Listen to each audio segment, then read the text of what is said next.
Welcome friends to a very elementary course in probability theory. Let us today learn about some of the theorems of probability and how to solve these problems. It is assumed that you have very basic idea about probability, like what is probability. Probability theory is actually a science which helps us to quantify uncertainty. So we have any random experiment is an experiment which has more than one outcome. We may have clear idea about all the possible outcomes of the experiment, but we don't know what will be the outcome when the experiment is actually performed. For example, tossing of a coin. We know that there are two possible outcomes, head and tail, but whether head will appear or tail will appear, that we don't know. So occurring of a outcome of a random experiment is generally marked by an event. For example, A with the event that a coin is tossed and a head appears. B with the event that a coin is tossed and a tail appears. These are written by capital Latin letters A and B. So let us look at some of the important theorems of probability. First, let us look at the classical definition of probability, which is also called as the mathematical definition. In this theorem, the statement tells that if there are n mutually exclusive, so there are this thing n mutually exclusive, equally likely, and exhaustive cases, out of which if m of them are favorable to an event A, then the probability of the event A is given by m by n. That is the number of favorable cases divided by total number of cases. Here mutually exclusive means these n cases are such that the occurrence of one restricts the occurrence of other. We can take for a simple example of tossing of a coin. So if there is a coin, one side of it will be head and the other side of it will be the tail. And if we toss a coin, now head and tail are mutually exclusive. That means if head appears, then tail will not happen. And if tail appears, then head will not occur. So these are mutually exclusive. Then comes a concept of equally likely. Now this is little bit related to probability directly. Equally likely means there is equal chance that head and tail will come. They are equally likely. And exhaustive means these two cases are, that is head and tail, these are exhaustive. There is nothing more that you will get when you toss a coin. Similarly, if you throw a die, as you know that often in the game of Ludo or in gambling, we use a die. So die is a cubical shaped which have different numbers or dots in different sides. So 1, 2, 3, 4, 5, 6. So there are 6 sides. Now here when you throw a die, you will get either 1 or 2 or 3 or 4 or 5 or 6. That is the side that is at the top of the die when the die is thrown in a even ground. So or even place. So these are one of the possibilities. So these are mutually exclusive. That is one, if one occurs, two cannot occur, three cannot occur, four cannot occur, five cannot occur, six cannot occur. So this I can tell about any of this. So they are mutually exclusive. They are equally likely because when you throw a die, we know that there is equal chance that any one of these sides will come up. And then they are exhaustive also, because if I tell this is the set, then when you throw a die, you will not get anything more than that. However, if I speak about only 1, 2, and 3, then this is not an exhaustive set, because when you throw a die, you can get 4, 5, or 6. So other possibilities also remains. So this is not exhaustive, this is exhaustive. So these simple examples or this simple type of random experiments and problems related to this type of random experiments can be solved with the help of mathematical definition of probability. But this mathematical definition of probability has some limitations as well. First is that these are the conditions under which the mathematical definition or the classical definition of probability works. If in case your events are not mutually exclusive or equally likely, or even if they are exhaustive, if they are not exhaustive, then we cannot perform this particular probability formula to compute the probabilities. This is one issue, big issue over here. Another issue is the condition of equally likely. You see that equally likely means equally probable. That means you are trying to define probability with the help of something like probability. So you are using probability to define probability. So this is looks relatively ridiculous. And so these are some basic difficulties of applying these formula. But even then, for solving several smaller problems of probability, when the total number of cases is not very large, these can be gainfully applied and is actually applied to solve different types of probability. And to start with, this is a nice formula or nice definition which can be applied in reality. But subsequently, we will be seeing some problems and we will be solving these problems using the mathematical definition of probability. However, in the link below in the description of this particular video, you will find a link to a particular chapter prepared by me, which will give you more exhaustive details of the entire chapter with a lot more problems than we will do in this video. Okay, so let us move forward. Let us do a problem of probability using this. A card is drawn at random from a standard pack of 52 cards. What is the probability that the card is number one? It's a king or a queen, and then it is a red color card or an ace. So those who don't have much idea about a card, let me tell you that in a pack of cards there are a total of 52 cards, and there are 4 suits. One is the hearts, which is a red heart like this symbol. Then there is the diamond, which is also red in color. Then we have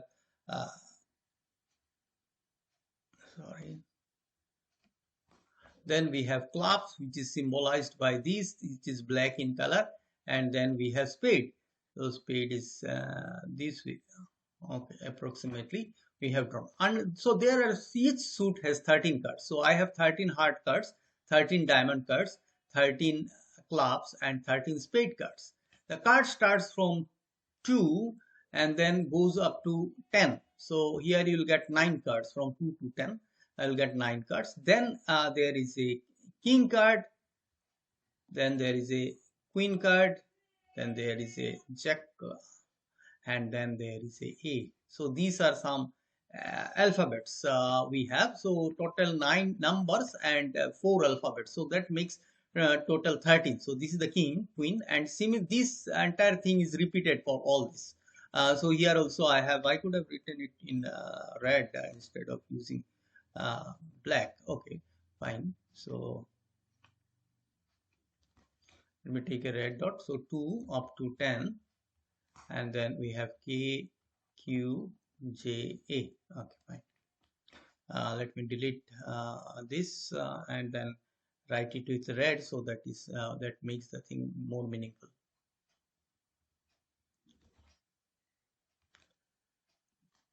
Oops.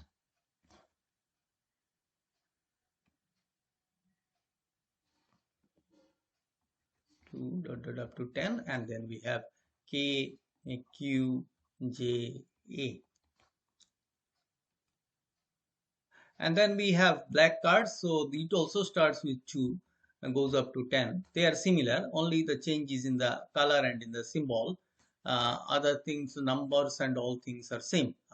Some king cards may look little bit different, but they can be easily identified. So this is the suit. So you can see all 13 in each suit, and that makes the total up to 52.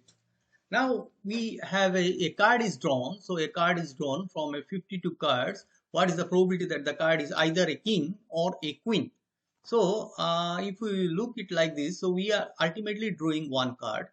So let us see the total number of cases. If you want to solve the problem 1, we may start it with the event, writing that let A be the event that the drawn card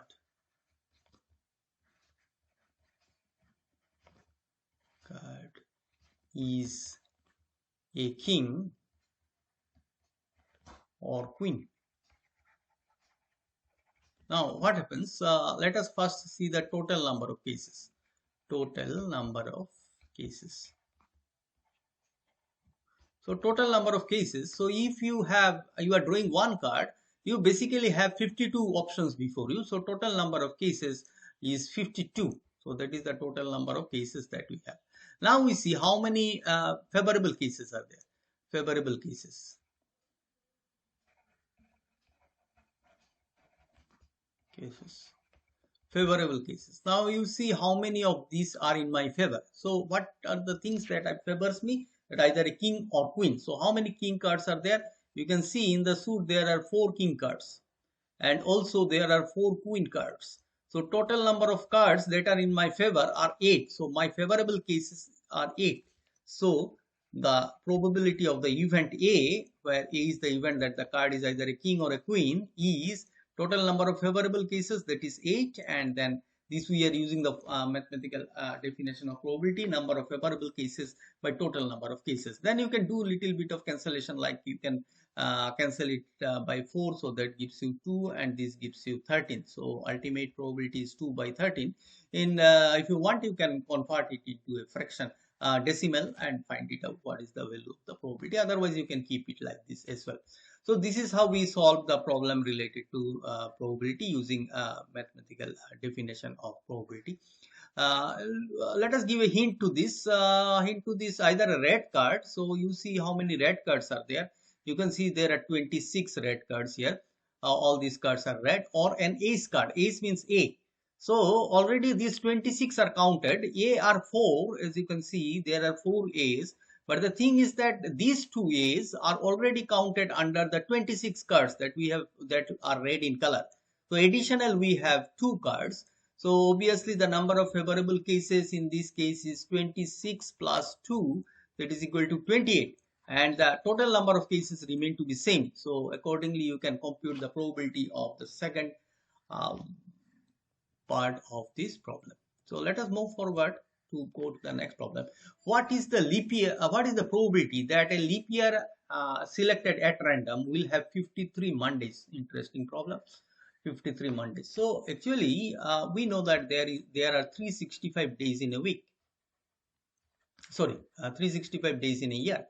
And in leap year, we have an additional day, so that makes it 366 days.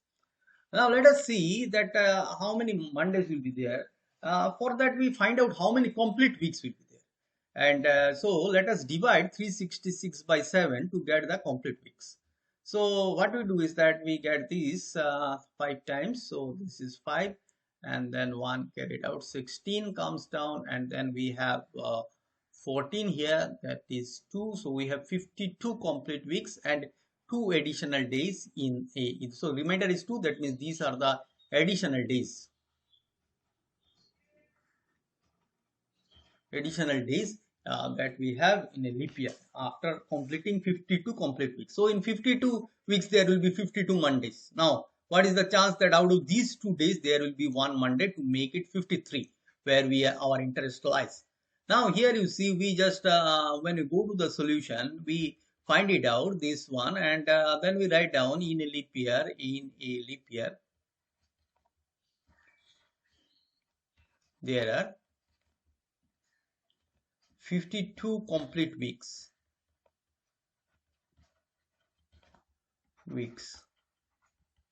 and 2 extra days.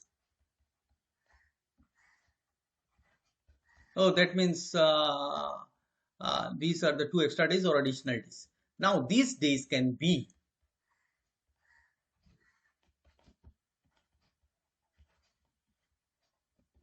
since days come in a serial order, Monday comes after Sunday and Tuesday comes after Monday, there is an order.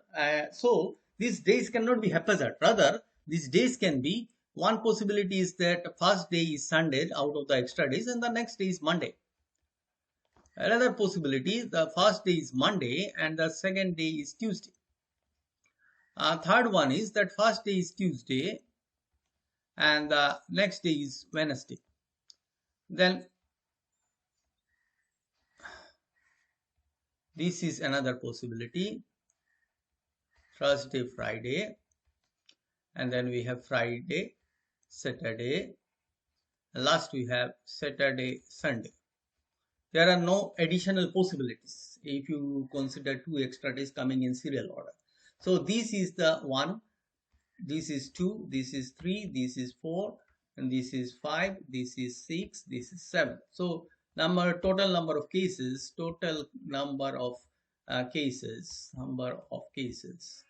equal to 7. Now let us see that number of favorable cases. Number of favorable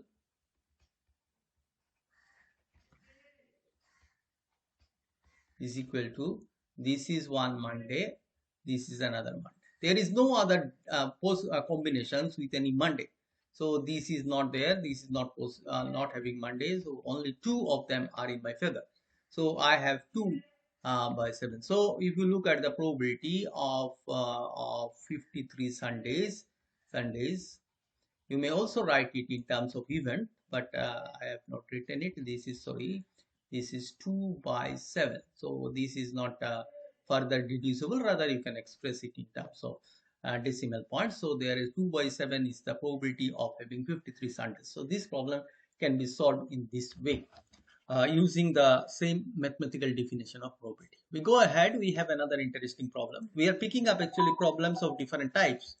So okay, now for solving this problem, we have to draw a diagram which is called as T diagram, and which will make things much simpler to understand this particular problem.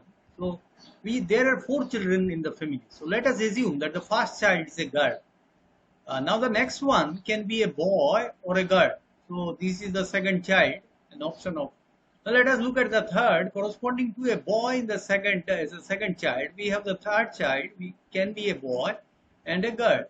And similarly, if the second child is a girl, corresponding to that we can have a boy or a girl as a third child.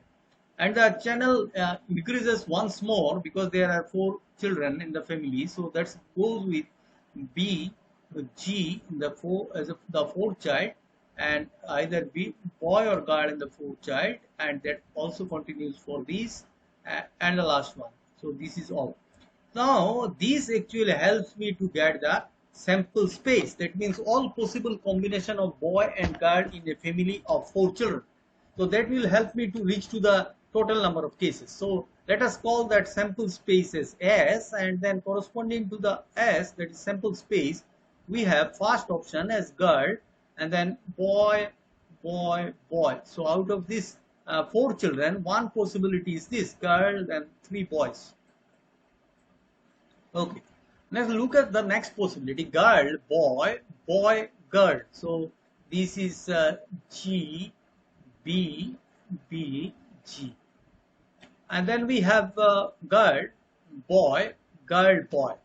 So this girl, boy, girl, boy. So this is an alternately coming girl, boy, and then girl, boy, girl, girl, girl, boy, girl, girl.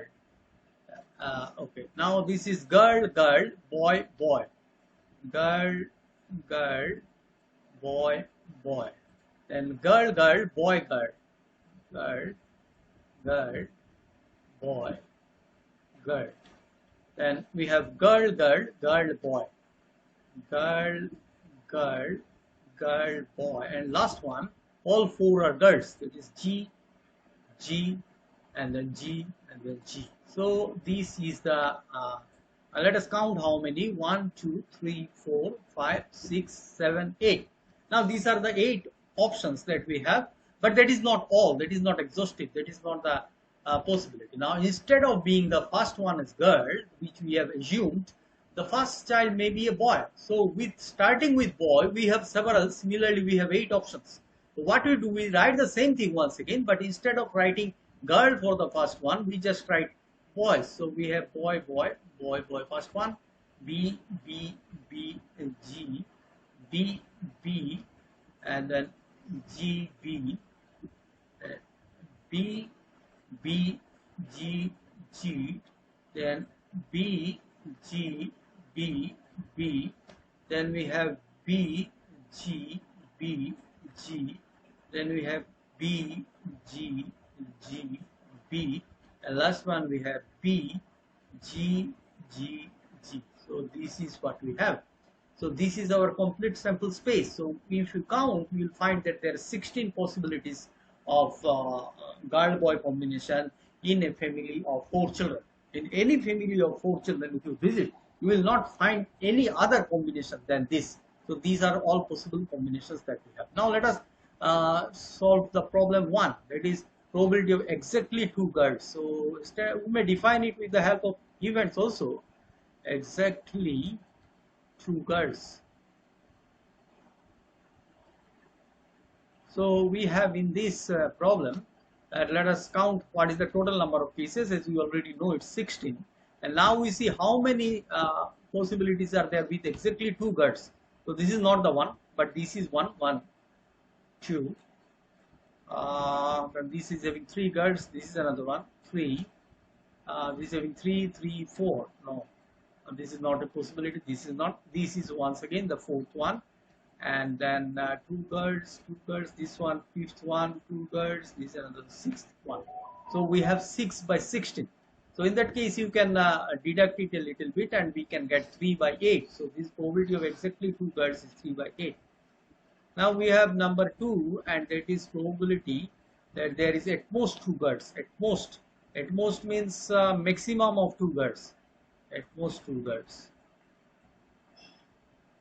That means either 1 girl or no girl or 2 girls. So these are the cases which will be considered. Let me take a pen of a different color so that I can mark it.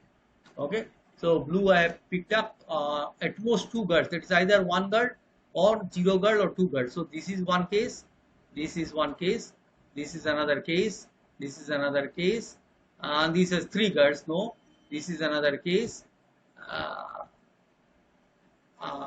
This is not, this is not, this is not. At most 2 girls, this is 0 girls, okay. 1 girl, fine. This is also 1 girl, fine. 2 girls, 1 girl, 2 girls, 2 girls. This is not, because this already has 3 girls. So we have how many blue ticks? 1, 2, 3, 4, 5, 6, 7, 8, 9, 10, 11. So here the total number of cases always remains same in the same problem. So this is 16. And 16 by 11, so they are prime numbers, we cannot reduce it. So 16 by 11, that is the probability of at most 2 girls. And then number 3, at least 2 girls. So I hope you can do it on your own. At least 3 girls means 3 or at least 2 girls. So that is 2 or more number of girls. So I think you can do it easily. Let us move forward to the next problem. Now this is a theorem called as additive theorem of probability. The occurrence of at least one of the 2 events, A and B, where A and B are independent events, are given by this. So actually, if you consider a diagram that this is our sample space, that means total sample space, we have this one, and then we have 2 events, A and B. So independent events are generally marked by this. There might be some common area where both A and B are occurring. So this is A, the entire circle is the event A, and this entire circle is the event B. And then we have some common area. Let us have this as the dark blue shaded portion. This is the common area.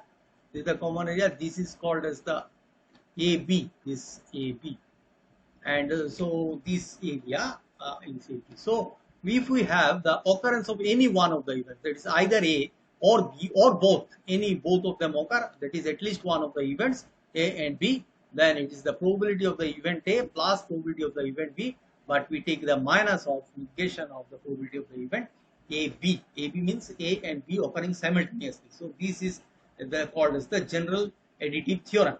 So this is a very important theorem of probability, and let us do some problems based on this theorem. Let us go to the next slide. Out of 100 students, so important, 100 students in a boys hostel, 80 take tea, 40 take coffee, and 25 take both. So this is very interesting. You take the sum of this 80 plus 40, already it's 120, but there are 100 students in the class or in the hostel. So this makes it 120. How is it possible? Actually, there are some people who are taking both. That's why they are counted under tea as well as counted under coffee. So once again, I can draw these. Suppose these are the tea drinkers and these are the coffee drinkers.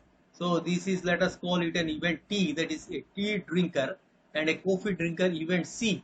And now what they tell me, find the probability that either tea or coffee. So this is the nothing but the probability of either tea or coffee, and that's A plus B. It is either or. And we know that this is equal to probability of A plus probability of B minus probability of AB. Now we need to find out this. This is using the previous theorem. that we had seen, the general additive theorem. The probability of A, that means 80 take T. So here we have, instead of A, we have C, and or we have, rather, we have T, and instead of B, we have C. So if we define it in terms of the event, that is tea drinker as T and coffee drinker as C, we have sorry.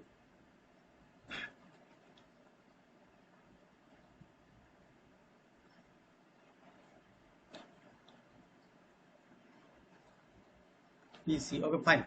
Now, tea drinker, probability of a tea drinker, this is equal to how many total population is there in the college or the boys hostel? That's 100. So that is the total number of kids. Out of them, how many of them drink tea?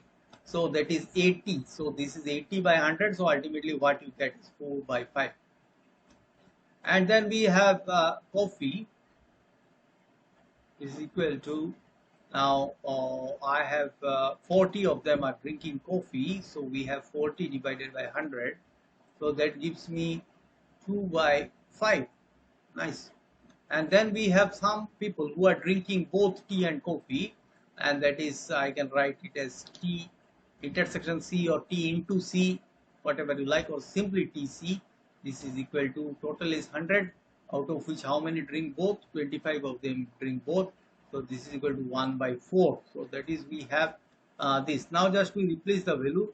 This is 4 by 5 in case of T, and here we have plus 2 by 5, and this minus 1 by 4. So you can take an LCM at 20. So you have 16 plus 8 minus 5. So that gives you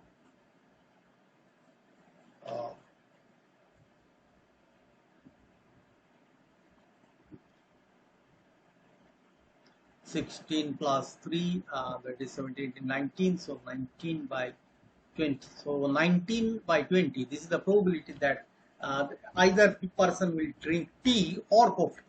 And if you want to find out the neither tea nor coffee, so actually, if you look at the sample space, this is the sample space of all the students.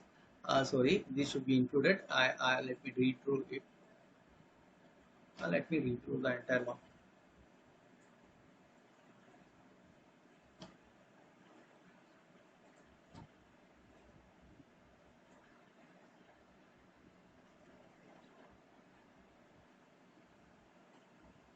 Okay. So these are the people. So if you if this is the question, that is probability of neither, sorry,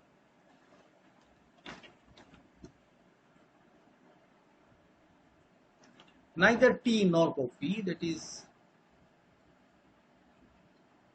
T nor C, that means this is the area. This is the area where there is neither tea nor coffee drinkers, and so this is 1 minus these circles. So 1 minus, because total probability is equal to 1.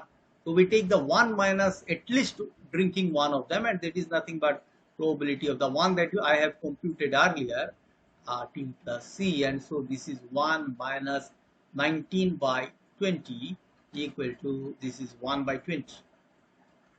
On solution, this is neither drinking tea nor coffee. So this is the area, neither drinking tea nor coffee. So if you refer to the diagram, this is called as a Venn diagram. So Venn diagram actually tells you the story and tells which area probability you are trying to compute. So this is this area. So this area, the area outside the circles. So this area. So total area is the sample space, entire sample space, and probability of sample space is 1. So we take 1 minus the circles. So that is this probability, and so we get this. So this way we can solve this problem. So let us go into this new problem. Here, as you can see, that in a city, the probability that a worker gets a monthly salary less than 1000 is 0.625, and less than 1500 is 0.765. So under these two conditions, you are to find that the worker is getting some salary between 1000 and 1500. So what we do is that we start with, this is a Venn diagram. So this let this be the number of people who are getting salary less than 10,000. So this, let us call this one as an event A, and the number of people who are getting salary less than 1500 is this. So actually this, let us call this as set B. And so you see A is contained in B. A is a subset of B. Now we are interested to find out the probability of this area. So obviously that probability is very simple, just simple arithmetic.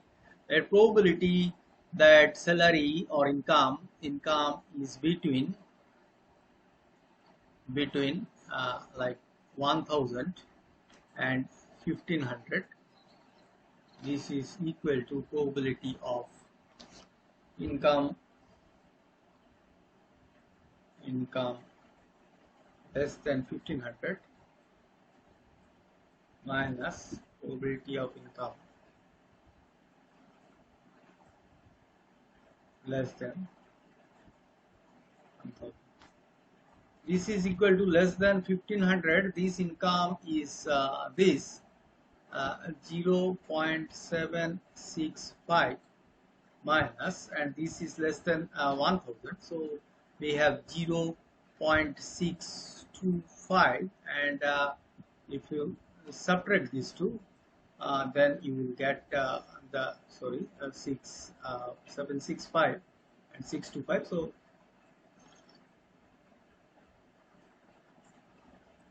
get this 5 minus 5 is 0, and 6 minus 2 is 4, and then 7 minus 6 is 1. So you get 0.14. So 0.14, this is the probability that the income of an individual or income of a worker lies between 1000 and 1500. So this is nothing so much about probability, it's just simple mathematical calculation. So let us go to the next one, and looking into the different demerits of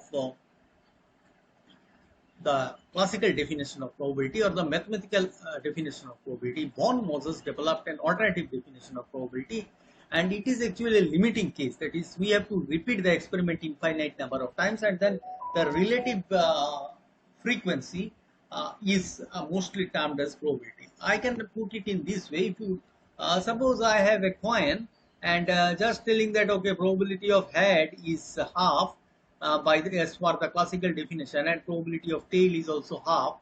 What I do is that I keep on tossing the coin, say large number of times, say 1000 or even more. So in that case, I will define the probability of head, that out of 1000 times, how many times I got head. Suppose I got 552 times I got head. So my probability of getting a head for that particular coin is 552. That is, if I could compute the probability, it's like this. So this is the probability of getting a head. So this is how the classical definition works. Sorry, the statistical definition works. And in that case, events like equally likely, exhaustive cases, and mutually exclusive cases, which were the prerequisites of the mathematical definition of probability, no longer is required in case of the statistical definition of probability. And in such a case, we are going a step ahead.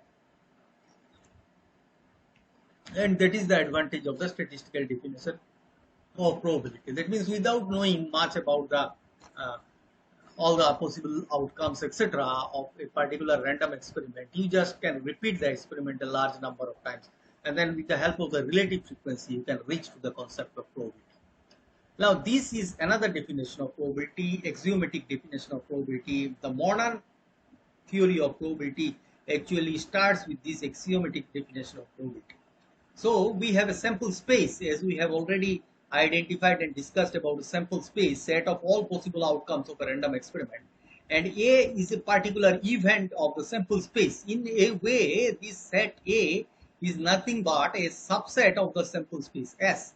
And then the probability of the event A is a number. First axiom is that it is a number which is greater than 0. That means in no case the probability will be negative. So probability of any event will be greater than 0, and probability of the entire sample space is equal to 1. And since A is a subset of this, so probability of A will always be less than equal to probability of the sample space. So ultimately, this one and this one gives me the simple understanding that probability is a number which lies between 0 and 1 both inclusive. So this is the what the first two points are actually trying to convey. And then if there are n mutually exclusive, that means if A1 occurs, then A2 shall not occur. If A1, A2 occurs, then A3 will not occur. If it is something like that, then we have this is the sum of the individual probabilities. Since the events are mutually exclusive, so there is no common area between A1, A2, A1, A3 and so on. So this is the axiomatic definition of probability, and the entire definition of probability actually stands in these three axioms. So let us now look at this. Now this is another extension, you may say, or not extension, you may tell a particular case of the general additive theorem. General additive theorem, we have seen that probability of A plus B, this is equal to probability of A plus probability of B minus probability of AB. Now, the general additive theorem tells that if A and B are mutually exclusive, then obviously this becomes equal to 0, and then we have that probability of A plus B equal to probability of A plus probability of B. So this is the general additive theorem. This is the additive law of probability, which is derived from the general additive theorem. So let us have a problem in this regard. In a section of men and women, so there are two groups, men group and women group, who are marketing in a shopping mall. The proportion of potential smartwatch customers are 3/5 and 2/7 respectively. That means if I represent men customers and women representing potential smartwatch customers, women potential smartwatch customers, and these representing men smartwatch customers potential, then the probability of M is given by 3/5. That means a potential men customer end up buying a smartwatch is 3/5, and a potential woman customer end up buying a smartwatch is 2/7. So this is what the question is telling me. The salesman from the watch section is approaching a man and a woman in order to convince them to buy a smartwatch. What is the probability that at least one of them is a potential smartwatch customer? At least one of them. So these are the probabilities of a potential smartwatch customer. So what we have, at least one of them, that means probability at least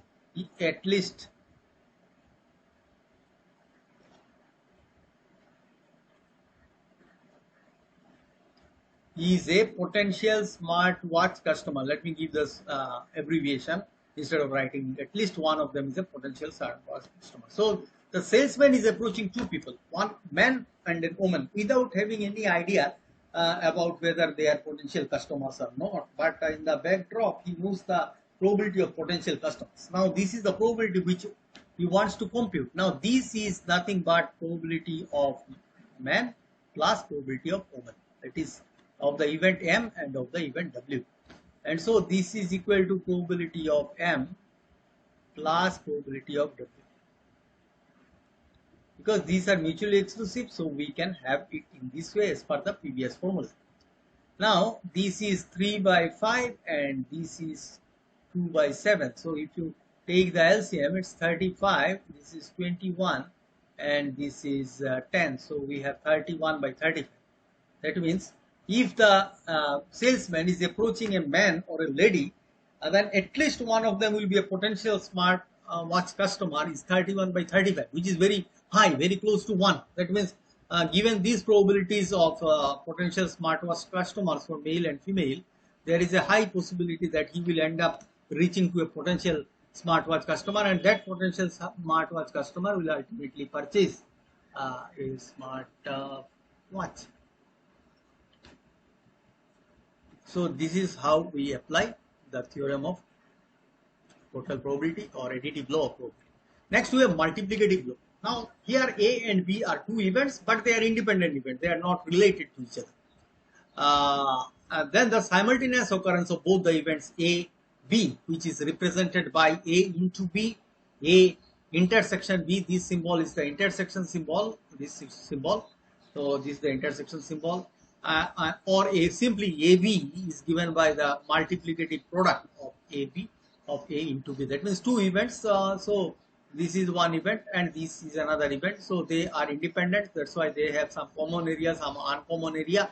keeping all options possible, then the occurrence of both, that means I am speaking about the occurrence of this, that means this part will happen, and that is a multiplied, two probabilities multiplied with each other. So this is the law of this. Okay. Now here, by the way, we will require, so I am telling one thing, that if this is my sample space and this is a event, say A, then the chance of not the event of not happening of A, that means this area, this is the notationally it is given by A complement, that is A this, and obviously you can understand that probability of A plus probability of A complement is equal to 1. Also, another thing is that if A and B are independent,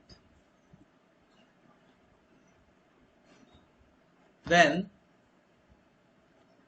A and B bar are independent, A bar and B are independent, and A bar and B bar are independent. So all possibilities of independence are there. There is a proof for this.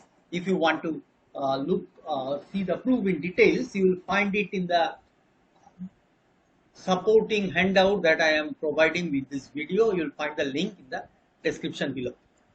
Let us go forward to see some problems of multiplicative law. Let us see this. A problem of statistics is given to 3 students, Amar, Akbar and Anthony, whose chances of solving each are half, 1/3 and 1/4 respectively. What is the probability that the problem will not be solved and the problem will be solved? So let us see. Let us have a probability of A1. Let us call A1 as Amar.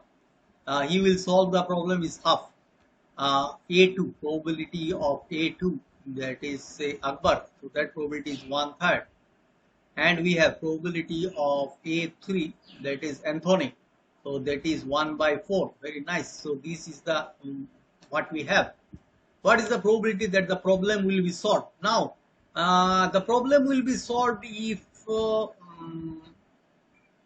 a problem will not be solved. Now, if none of them can solve the problem, let us draw the Venn diagram to make it clear. Suppose this one is my A1, this one is my A2, and this one is A3, and this is the sample space. So let us mark it. This is A1, this is A2, and this is A3.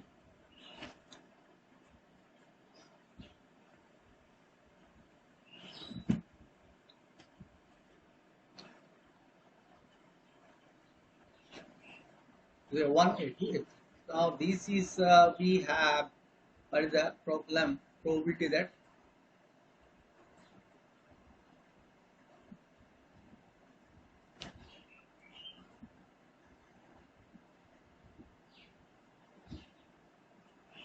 problem will be solved is equal to, now problem will be solved. This is very complicated. If A1 solves the problem, this Amar solves the problem, it is solved. If Akbar solves the problem, it is solved. Anthony solves the problem, it is solved. Amar and Akbar solves the problem, it is solved. Akbar and Anthony solve the, so all combinations are possible. This makes the thing very difficult. Better we find out that what is the chance that the problem will not be solved. So that means this area. So this area. When problem is not solved, actually A also cannot solve the problem. A1 cannot solve the problem. A2 cannot solve the problem, A3 cannot solve the problem, and this shall occur simultaneously also. So we start with this probability that the problem will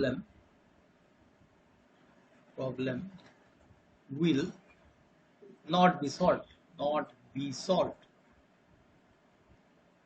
That means this is nothing but probability of, it means A1 complement, that means A1 bar into A2 bar. That means Anthony is also unable to, Akbar is also unable to solve the problem, and Anthony is also unable to solve the problem. Now they are trying the problem independently. They are not in discussion with each other, independently. So we have seen that in case of multiplicative law, if the events are independent, they are separately multiplied with their probabilities like this. So I'll have probability of A1 bar into probability of A2 bar plus probability of A3 bar complement. But we don't know the probability of this. I know the probability of A1, but not probability of A1 bar. Now this is a complementary event. So total probability is 1 minus probability of A1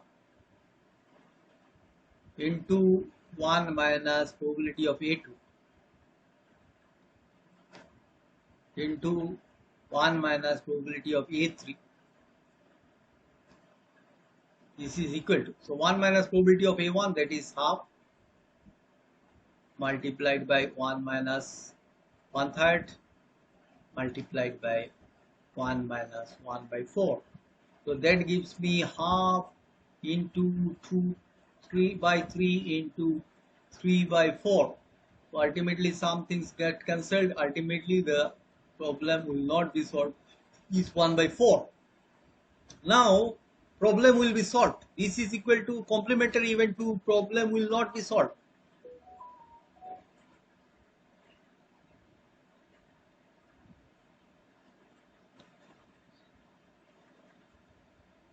So this is equal to 1 minus, we have 1 by 4. Problem will not be solved, that probability, and that gives the 3 by 4.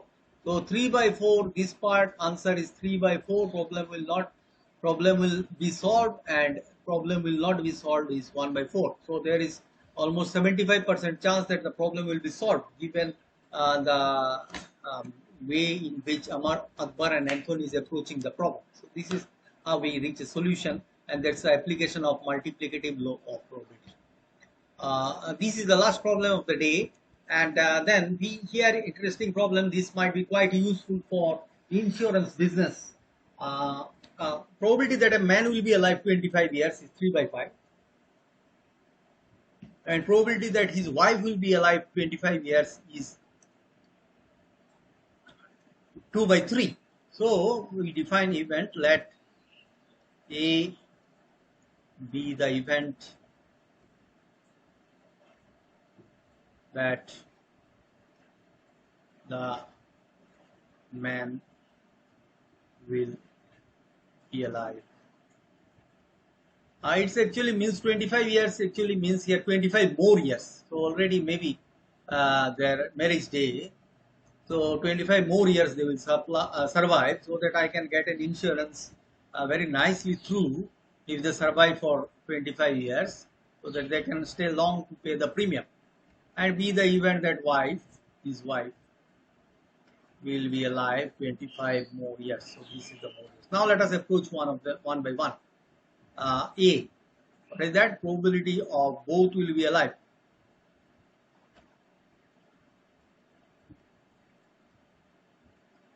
And that is, as you can understand, probability of A into B. A into B means simultaneous occurrence of both. So that is the notation.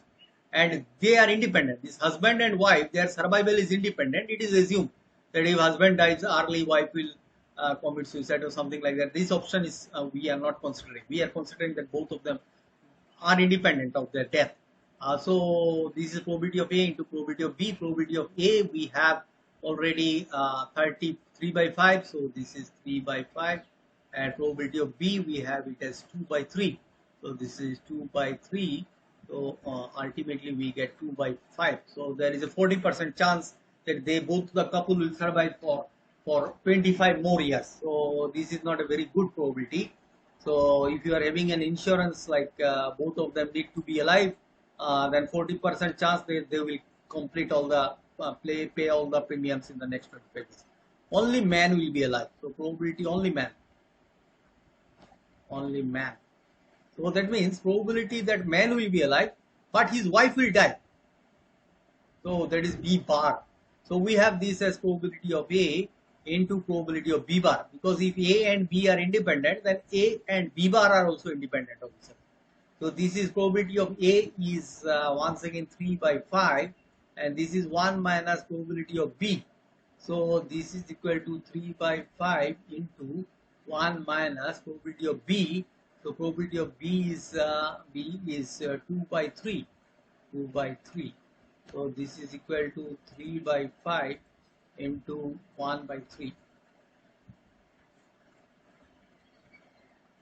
So that's a 1 by 5. 1 by 5 is the chance that only men will be alive. Then we have C, only one wife will be alive, only wife. So these I think you can do working in the same lines, but let us show this D, last one, at least one, probability of at least one will be alive. At least one will be alive. That part I am not writing, just you understand probability of. So this is at least one means plus. That means either A or B or both, all possibilities are open. So this is probability of A plus probability of B minus probability of A. The formula of the general additive theorem. So this value is, first one is 3 by 5 plus this is 2 by 3 and minus probability of AB. We have already computed this one, and that is 2 by 5. So we have 2 by 5. So just to simplify, and you can reach to the answer. So this way we had solved some very basic problems of probability. Thank you for watching this video.